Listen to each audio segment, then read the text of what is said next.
So let's read this question. The question says, who remarked, when France sneezes, the rest of Europe catches cold? तो question हमसे बोल रहा है कि जो कोट है when France sneezes the rest of Europe catches cold, किसने बोला था?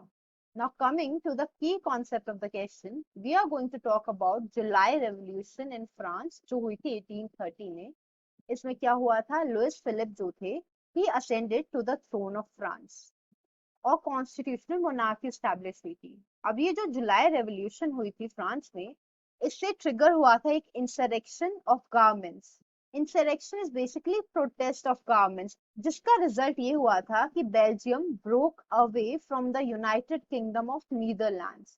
So imagine something that is happening in France and उसका रिजल्ट आपको दूसरी किसी कंट्री में देखने को मिल रहा है.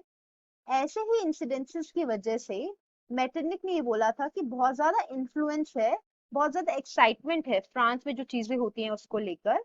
And he said this thing that when France sneezes the rest of Europe catches cold. So the final answer to the question is Metternich. Hope you understood it well. Best of luck. Thank you so much.